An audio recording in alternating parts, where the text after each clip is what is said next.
Сайн байна уу? Та бүхэнд энэ өдрийн мэндийг хүргэе. Crime Hub эхлэхэд бэлэн боллоо. 1996 оны 8 дугаар сарын 13-ны өглөө Бельгийн Шарлероа хотын цагдаа нар урьдаас төлөвлөсөн баривчилгааны үйл ажиллагаагаа эхлүүлсэн байна. Тухайн үед тэд нэг их тэгэдийг мөрдөж байсан бөгөөд тэрээр хэд хэдэн машин хулгайсан хэрэгт холбогдсон байжээ. Цагдаа нар түүнийг саатуулахаар оролцоход тэрээр шаардлагыг үл тоон машинаа унан зүгтаасан хэдий ч удалгүй баривчлагдсан. Түүний хэсүүдээр авчирч байцаахад тухайн этгээд нь 24 настай Мишель Лиливер байв. Цаашид Мишель Лиливергээд товчлаад явъя. Лиливерийг машины хулгайн хэрэгээр байцааж гисэн ч би мэдэхгүй тэрэл даалгасан охид гэд чимээгүй болох сандрах гэх мэт сэжигтүүлүүд нь түүнийг ямар хэрэгээр байцаагдаж байгаагаа мэдэхгүй бодолсон байдалтай байгааг нь илтгэж байсан. Энэ нь цагдаа нарт сэжигтэй санагдаж байсан тул түүнийг шатанд ороод түүнээс илүү чухал мэдээлэл авахын тулд дарамт үзүүлж эхэлсэн. Учир нь 1995-аас 1996 оны хооронд Бельги улсад хэд хэдэн бага насны охид сургаггүй алга болсон ба цагдаа нар мөрдөн шалгах үйл ажиллагаагаа явуулж байсан байна. Эцэст нь Лиливер цагдаа нарын шахалтанд орж бодит мэдүүлэг өгч хэлсэн. Түүний мэдүүлэг цагдаа нарыг санаанд оромгүй аимшигт хэргийн мөр ороход хүргэнэгийг тэд төсөөлөөгүй биз. Лиливер Марк Дютрог гэгчдгээдийн байшингийн зайранд хоригдсон охидын талаар ярьж эхэлсэн ба түүний яриаг сонсон цагдаа нар яарвчлан Марк Дютрогийн байшинг нэгчээр хөдөлсөн. Цагдаа нарыг байшин зэрхэд Марк Дютрог тэнд байгаагүй бөгөөд харин түүний анхны эхнэр Жана Желебек байсан. Тэр цагдаа нарыг хараад ихэд гайхан юу болоод байгааг ойлгохгүй байсан. Мөн Марк Дютрог шаан байгааг мэдэхгүй байв. Түүнээс цагдаа нар зойр хаан байгаа талаар асуухад тэр би мэдэхгүй байна. Энэ байшинд зойр байдаг гэж юу гэх мэтээр хариулсан. Энэ нь амьдарч буй байшингаа зойртой гэдгийг ч мэдэхгүй байсан нь хэдийгээр цагдаа нар сэжигтэй байсан ч Жоног баривчлах гэж яарсангүй. Байшингийн иршлэгийн үеэр цагдаа нар байшингийн доор байрлах зойрог олсон бөгөөд зойроос тусламж ирэх хашгирах хоёр охиныг олсон. Тэд бол 12 настай Сабин Петрон болон 14 настай Лиция Дэлхэ байсан бөгөөд тэнд хэдэн 7 хоног хоригдсон байжээ. Охидыг аврах мөчид тэд цөхөрсөн, өлссөн, ядарсан байдалтай байсан ч амбарсандаа итгэж ядан уйлж байв.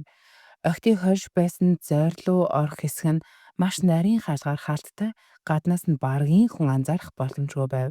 Тухайн зойр нь хоёрыг харьцан 3 м орчим хэмжээтэй төмөр хаалгаар хааж хөшөөр тусгаар дахаасан жижиг өрөөнүүдтэй байсан. Эдгээр өрөөнүүд нь эргэж харах боломжгүй хүн байхад маш хэцүү нөхцөлтэй, амьсгалж авах боломжгүй бүдэг гэрэлтэй, чихтэй, хүйтэн, таадны өндөр нь хит намхан тул дотор нь хүн зогсож чадахгүй байхаар зохион бүтээгдсэн байна. Мөн дуу чимээ гадагш гарахаас сэргийлсэн байсан нь гэмт хэргийн нуун даллах, мөн тэнд тойрох хүмүүсээ хүнд хэцүү нөхцөлд байлгахын тулд маш нарийн зохион байгуулалттайгаар барьсан байсан гэж тодорхой харагдаж байсан. Цагдаа нар зойрыг дахин нэгжиж 4 цогцыг ч мөн илрүүлсэн ба цогцуудыг хэн болохыг тодруулах шаардлагатай болсон.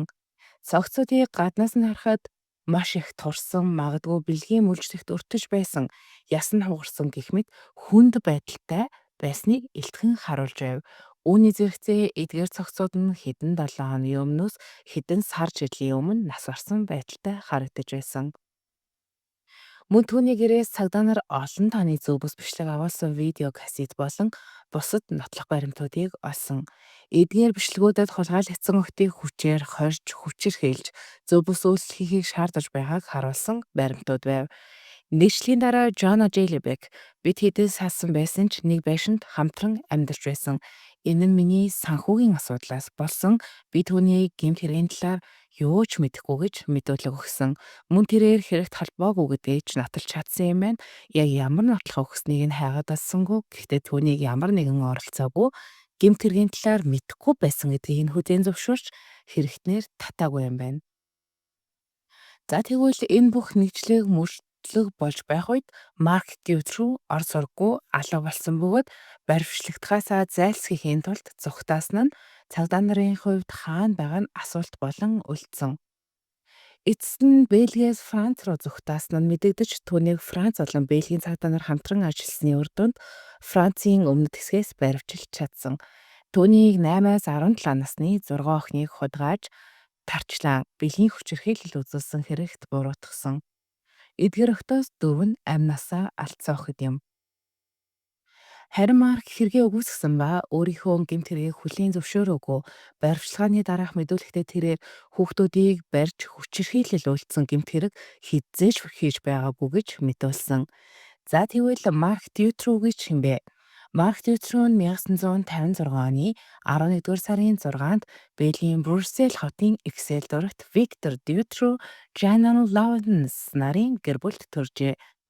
Тэрээр 5 хүүхдийн уйган нь байсан бөгөөд бага наснасаа л бусдаас ялгаатай байж нийгмийн дүрм журмыг дагахгүй агрессив байдалтай хүүхэд байсан гэж тодорхойлсон байдаг. Түүний эцэгийнх нь түүнийг анхаардаггүй, гэр бүлийн халуун дулаан уур амьсгалгүй байсан бөгөөд байнга гэр бүлийн хүчирхийлэлд өртдөг байв. Түүний ааш зан нь өсвөр насндаа ч өөрчлөгдөөгүй ба нийгмийн норм болон хувь дүрмийг зөрчсөн гэмт хэрэгүүдэд оролцох нь улам уур нэмэгдсэн. Бөгөөд насанд хүрээгүй учраас ял шийтгэл авч байгаагүй юм байна. 1972 онд түүний эцэг их салж эцэг нь гэр бүлээ орхин явсан ба энэ үеэр Марк сургуулиа төгсөж цахилгаанчин хийж амьдралаа залхуулж эхэлсэн. Үүний дараа 1976 онд тэрээр 20 наснда Жона Желебек гэх эмэгтэйтэй гэрлэж 2 хүүхэдтэй болсон. Гэвч гэрлэлт нь Марк Дютрүүгийн гэр бүлтэй хандах хэрцгий харьцаанаас бол хүнд байсан бөгөөд 1983 онд тэд салж хүүхдүүдийн асран хамгаалах эрхийг Жона Желебек авсан. Марк Дютрүү 1980-аас 1990-ад оны онд олон удаа бэлгийн хүчирхийлэлтэй холбоотой гэмт хэрэгт холбогдож байсан ба өсвөр насны хүүхдүүдийг барьж хүчирхийлэл үлдэхээс гадна хулгайн хэрэгтэй холбоотой хэд хэдэн хэрэгт оролцож байв. Түүнийг 1989 онд 5 охиныг хулгайж хүчирхийлсэн хэрэгээр буруутгаж 13 жил 6 сарын ял оноосон болов 3 жилийн дараа буюу 1992 онд солилогджээ. Марк Дютрүүгийн хугацаанаас өмнө солилцогдох шийдвэрийг тухайн үеийн Бельгийн хууль зүйн сайд Мельхиор Виттеле гаргасан байна. Гэвч уг шийдвэрийг улсын прокурор болон түүнд сэтгэл зүйн дүгнэлт гаргасан сэтгцийн эмч нар эсэргүүцэж Марк Дютрүү маш аюултай педофил хэвээр байна гэж дүгнэж байсан ч хугацаанаас өмнө солилсон. Марк олон хүнтэй харилцдаггүй хачин арт авиртай зожигдуу нэгэн байсан ба түүнийг таньдаг хүмүүсээс зарим нь түүнийг найрсаг, ухаантай гэж тодорхойлдог байсан ч ихэнх хүмүүс түүнийг овжин, хөтөн хүндий, өөртөө хит итгэлтэй, өөрийгөө ертөнцийн төв гэж үздэг хэмээн хэлсэн байдаг. Тэр хүмүүсийг хялбархан удирдах, хуурч тэдний итгэлийг олж чаддаг байсан ба тодорхой тогтсон ажилгүй хэдий ч олон тооны үл хөдлөх, байшин эзэмшдэг байсан. Мөн тэдгээрийн нэгийг нь хохирогч охтыг хорих байр болгон ашиглаж байв. Мөн хойд бус 8 машины хулгай, залилангаар амиа зогоош, гаднаасаа амжилттай бизнесмен гэх төрхийг өөртөө бүтээсэн байдаг. Марк охтыг хулгайлахдаа маш нарийн зохион байгуулалттай ажилладаг байсан ба охтыг ихэвчлэн нийслэл Брюссел болон ойр тойрон дох жижиг хотуудаас хулгайлдаг байсан. Тэрээр ихэвчлэн ганцаараа явж байсан бага насны охтыг зорилго болгон сонгодог байв. Марк охтыг хулгайлахдаа маш энгийнээр өөрийгөө танилцуулаад би сайн хүн, хэрв чамд тусламж хэрэгтэй бол би туслана гэх мэт өгсөлж охтыг өөрийнхөө машин руу суулган авч явдаг байв. Хулгайлсан охтоо байшинд авчран олон хоног зойронд хорж тарчлан зовхоос гадна тэр тэдэнд хойд хүнс, ус хэрэгтэй зүйлсийг нь төдийлөн өгдөггүй байсан нь охтыг улам илүү зовоож байлаа. 1995 оны 6 дугаар сарын 24-нд Жулия болон Малиса нарыг хулгайлжээ. Тэднийг Грейс Холлигийн тосгоноос алхаж явахт нь хулгайлж өөрийн байгуулсан зойронд хорьсон байна. Марк Дютрүү тэднийг удаа дараа хүчирхийлж хүүхдийн садар самууны видео бичлэг хийсэн. Түүний энэ хэрэгт түүний 3 дахь эхнэр Мишель Мартиж мөн оролцсон. Тэр охтыг хооллох үүрэгтэй байсан ч тэднийг үлсгэж үхэлд хүргэсэн. 1995 оны 8 дугаар сарын 23-нд Марк болон түүний хамтрагч Мишель Лилевер Остинтэй хотод 17 настай Шарлотта болон Кэрол нарыг хулгайлсан байна. Эдгээр охтыг Жули болон Мелиса нарын хамт тус тусдын өрөөнд гинжлэн хорьжээ. Хожим нь Шарлотта болон Кэрол нарыг мас уулах бодисоор хордуулж Бэлгийн болон бие махбодын хүч хэрхийлэл үрдэн үхэлд хүргэсэн. 1996 оны 5 дугаар сарын 9-нд Марк Лициа болон Саби нарыг хулгайлсан ба Азартид амьтдулсан охид юм. 1996 оноос хойш 2004 оны хүртэл мөрдлөгийн үйл ажиллагаа явагдаж хэд хэдэн хамсаад нэгч мөн илрүүлсэн. Хамсаатнуудын тухай мэдээллийг шүүх хурлын дараах мэдээллээ. Марк Дютерийн шүүхөөр л 2004 оны 3 дугаар сарын 1-нд Бельгийн Арлен хотод ихээсэн. Шүүхөөрөл нийт 4 сарын турш үргэлжиж 2004 оны 6 дугаар сарын 22-нд түүнийг гэмт буруутаад тооцсон. Гэсэн хэдий ч тэрээр хэргийг хүлийн зөвшөөрөө өгөхгүй байсан бөгөөд өөрийнхөө гэмт хэргийг үгүйсгэсэн хэвээр байсан нь олон нийтийн дургуслыг маш ихээр хүргэж байлаа. Мөн түүний өмгөөлөгч Хавар Магни түүнийг өмгөөлөхдөө тэр ганцаараа биш байсан, илүү өргөн хүрээтэй сүлжээний нэг хэсэг байсан гэдгийг тооцоод хэргийг зөвхөн маркет тогхон шудраг бус гэж үзсэн. Гэхдээ энэ сүлжээний талаар тодорхой нотлох баримт хангалтгүй байсан тул шүүх авч хэлэлцээгөө. Тэр Дютрогийн сэтгэл зүйн байдал ялангуяа бага насндаа хүчирхийлэлд өртсөн мөн хүнд хэцүү нөхцөлд өссөн тухай онцлон дурддаж үүнийг түүний үйлдэлд нөлөөсөн хүчин зүйлсийн нэг гэж тайлбарлаж байв. Үүнд эцэг ихэнд буруудаа гэж тэр маргасан. Мөн хохирогч хүүхдүүдийг амьд үлдээсэн нь гин бурууг нь нотлно гэж маргасан ба Марк хэрвээ жинхэнэ цовруул алуурчин байсан бол олдсон хүүхдүүдийг амьд орхихгүй байсан гэж маргасан. Энэ нь түүний гэмт буруу хүндлэх нэг хүчин зүйл гэж өмгөөлөгч нь үзсэн. Харин прокурорын талаас үүнийг хүчтэй эсэргүүцэн ам барсан хоёр охиноос гэрчийн мэдүүлгийг авсан. Түүний харгислаас амьд болсон хоёр охин мэдүүлэхдээ Сабин буюу тухайн үед 12 настай байсан охин. Тэрээр барьцаалагдсан хугацаанд Марк Дютро болон түүний хамсаатнуудын гарт аимшигтай хүчирхийллийн золиос болсон. Сабин Лециатай олон удаа секс хийсэн ба тэднийг эсэргүүцлүүдвэл аимшигтайгаар зодон тарштааж байсан гэж мэдүүлсэн. 3-д Сабийн зойронд хоригдож байхдаа амьдултын тулд Маркийн бүх шаардлагыг биелүүлж байсан гэж ярьсан.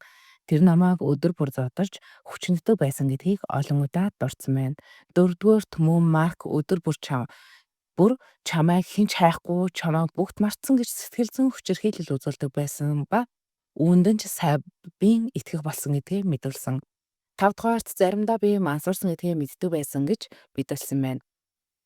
Харин дараагийн хохирогч Лициа тухайн үед 14 настай байсан. Тэрээр мэдүүлэхдээ түүний мэдээлэл Сабинийхтай утгын хувьд адил байсан ба Лициа Сабин хоёр байнга нэг дор хоригдож хамтдаа Марк Дютрогийн аимшигт үйлдэлүүдийн золиос болж секс болцолд өртөж байсан.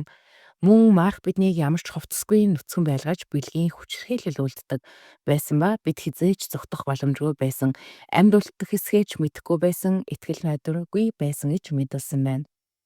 Улмаар 2004 оны 6 дугаар сарын 22-нд Маркет 8-аас 17 насны 6 охидыг хулгайж хүчирхийлэл үйлдсэн ташлаан заваас мөн 4 охидын амийг хөнөөсөн хэрэгт буруутаа гэж үзэн бүх натсаар нь хорих ял оноосон. Мөн түүний шүүхөөрөл нээлттэйгээр явагдаж олон нийт хэвлэл мэдээллийн хэрэгслүүдэд хуралдаанд оролцох боломжтой байсан ч телевизийн сувгууд шууд дамжуулалт хийхийг хоригдсон. Учир нь энэ хэрэгт бага насны охид хохирогч болсон тул тэдний хувийн мэдээлэл мэдүүлэхийг олон нийтийн хүртэл болгохоос сэргийлсэн. Мөн томоохон гэмт хэргийн шүүх хурлууд дээр олон нийтийн анхаарал хэтэрхий их төвлөрснөөс болж гэрч шүүгчид өмгөөлөгчдөд дарамт учруулах эрсдэлтэй байдаг. Энэ шүүхийн явцыг алдагдуулна гэж үзсэн. Түүнчлэн ийм төрлийн хүнд гэмт хэргийг олон нийтэд шууд дамжуулах нь ёс зүйн хувьд буруу гэж үзсэн тул шууд дамжуулалтыг хориглосон байна. За тэгвэл Марк Дютрогийн хамсаатнуудын хувьд ямар шийдвэрлэлүүд авсан бэ? Хэргийн эхэнд дордгсон Мишель Лилевер түүний хамсаатан байсан бөгөөд түүнд охтыг хулгайлах, зой барихад тусалсан, охтод хүчирхийлэл үйлдсэн нь нотлогдсон. Лилевер нь бага наснаас эцэгхийн хараа хяналтгүй буруу зүйлсэд татагдах сонирхолтой байсан бөгөөд сэтгэл зүйн асуудалтай байсан. Марктай танилцсанаас хойш тэр Маркет бүрэн усаж түүнийг юу гэж хэлсэн түүний үгээр байдаг болсон тул түүний гэмт хэрэгт оролцож эхэлсэн. Сүүхээс түүнд 25 жилийн ял оноосон байна. Дараагийн хамсаатан нь түүний 3 дахь эхнэр Мишель Мартин. Тэрээр 1959 оны 11-р сарын 24-нд Бельгийн Леж хотод төржээ. Мишель Мартин нь Маркийн гэмт хэргийг мэдэж байснаа барахгүй Маркийн гэмт хэргийг дэмжиж гол үр гүйцэтгсэн эмэгтэй юм. Тэр хүүхдүүдэд бэлгийн хүчээр хийлэл үлдэж охтыг барьж тэднийг айдас донд байлгаад улам бүр зовоон тачлах үргийг гүйцэтгэдэг байсан. Мөн эхний хохирогч хоёр охиныг зайран тарж байхдаа хоол өгөхгүйгээр өлсгөж амь насныг нь хүнэгсэн ба шүүх хурал дээр мэдүүлэхдээ би зүгээр л мартчихсан юм. Тэднийг өгчнө гэж бодоогүй хэмээн мэдүүлсэн байдаг. Мөн Марк болон Мартин нар нь хүү болон охинтой байсан бөгөөд өөрсдийн хүүхдүүдийг гэр бүлийн хүчээр хийлдэлд өртүүлдэг байсан байх магадaltaй ч хүүхдүүдийн мэдээлэл нөхцөл байдлыг ил болгоогүй нууцлсан байна. Мөн Марк 1989 онд 5 хүчингийн хэрэгээр хорих ял авахад Мартин хамсаатан гэх шалтгаанаар 5 жилийн ялыг ч мөн авч байсан байна. Шүүхээс түүнд 30 жилийн ял оносон. Дараагийн хамсаатан Жан Мишель нь Марк Дютрогийн найз, гэмт хэргийг зохион байгуулагч гэж үзсэн ба хохирогчдыг барьцаалах, тээвэрлэхэд оролцсон гэж үзсэн. Мөн тэрээр улс төр бизнес эрхлэгчдийн сүлжээтэй холбоос гэж таамаглагдаж байсан ч нотлогдоогүй. Шүүхээс түүнд 5 жилийн ял оноосон ба түүнийг гэмт хэрэгт шууд оролцоогүй гэж үзэн хөнгөн ял оноосон. Дараагийн хамсаатан Барнер Вайнштейн нь Марк Дютрогийн найз 1995 онд охтыг барьцаалахад туслаж байсан ч Марк 1995 онд охтыг хулгайсныхаа дараа түүнийг хөнөөссөн гэдгийг хүлээн зөвшөөрсөн. Дараагийн хамсаатан Жан Пол Жуниор нь охтод бэлгийн хүчээр хийлэл үзүүлж байсан бэлгийн мөржлийн сүлжээ үүсгэх гэж байсан гэж сэжиглэгдсэн ч шүүхээс түүнийг хэрэгт оролцоогүй нотлох баримт байхгүй гэж үзэн яллаагүй. Энэ нь маш олон хүмүүсийн дургуутслыг хүргэсэн. Жан Пол Жуниор нь Бельгийн улс төрч бөгөөд хүмүүнлэг ардчилсан төв намын гишүүн юм байна. Дараагийн хамсаатан Маркийн эцэг Реймонд Дютрог хүүгийн гэмт хэргийг мэдэж байсан ч нууцлсан гэж сэжиглэж байв. Шүүхээс түүний хэрэгт оролцоогүй нотлох баримт байхгүй гэж үзэн яллаагүй. Үүнээс гадна олон хамсаатан байгаа гэж үздэг хүмүүс ч их байдаг ч нотлогдоогүй. Магадгүй илүү өндөр түвшний эрх мэдэлтэй хүмүүс орооцолдсон байх магадaltaйгаас гадна энэ хэрэг нь эрх мэдэлтнүүдийн бэлгийн боолчлол, хүний наймаа нэгтлэл байсан гэж үздэг цөөнгүй бэлгчүүд байдаг аж. 1995-аас 1996 оны хооронд хэд хэдэн бага насны охид сургуу алгуулж цагдаа нар мөрдлөгөө явуулж байх үед Марк Дютрогийн хөршүүдээс мэдээлэл ирж түүнийг сэжигтний жагсаалтанд оруулах ёстой байсан хэдий ч оруулаагүй юм байна. Тухайн үед гэрчүүдийн мэдүүлэг нь Дютрогийн хөршүү байсан бөгөөд нэг хөрш нь Марк Дютрогийн байшингаас хүүхдүүдийн уйлах чимээ, хашгирах дууг хэд хэдэн удаа сонссон. Би түүний юу хийж байгааг мэдэхгүй байна. Шалгаж өгнө үү гэж дуудлага өгсөн. Өөр нэгэн хөрш нь түүний машин твш ихэвчлэн хүнд ачаатай байдаг байсан. Энэ нь сэжиг төрүүлж байна. Би юуныг шалгуулмаар байна гэж дуудлага өгсөн. Гэвч эдгээр хөршүүдийн өгсөн мэдүүлгийг цагдаа нар нотлох баримтгүйгээд орхиж байжээ. Энэ нь ч цаашдын гэмт хэрэгт нь нөлөөлсөн гэж бэлгчүүд үздэг. Маркийг баригдсны дараа бэлгчүүд хувийн шүүх цагдаагийн байгууллага буруутгаж эвссэн бөгөөд 1996 оны 10 дугаар сарын 20-нд цагаан марш жагсаалыг зохион байгуулсан. Энэ жагсаалд 300,000 гаруй иргэн оролцож төр засаг хууль сахиулах байгууллагуудыг шүүмжилсэн Бельгийн түүхэн дэх хамгийн том жагсаал болсон юм. Энэ жагсаалын ачаар хууль сахиулах системийг өөрчлөх, хүүхдийн эрхийг хамгаалах хуулиудыг шинжилсэн байна. Бельэг болсон. Одоо Марк нь Бельгийн Нивес хотын 20 хангад хоригдож байна. Тэр одоо 69 настай юм. Мөн энэ хэрэгт цаазын ялга өгөөгүүд маш олон хүмүүс дургуутслаа илэрхийлсэн. Гэвч 1996 онд Бельэг болс цаазын ялгаас татгалцсан ба Марк Дютрогийн хэрэг нь 2004 онд шийдэгдэж эцсийн ялгаа авсан тул бүх насаар нь хорих ял өгсөн юм байна. Ямар нэгэн байдлаар цаазын ял бол өгөх боломжгүй байсан.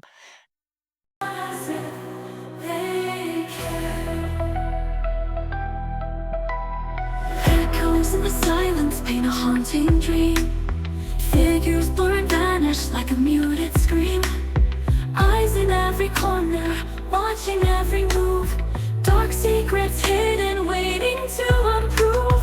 Shadows in the mist, they twist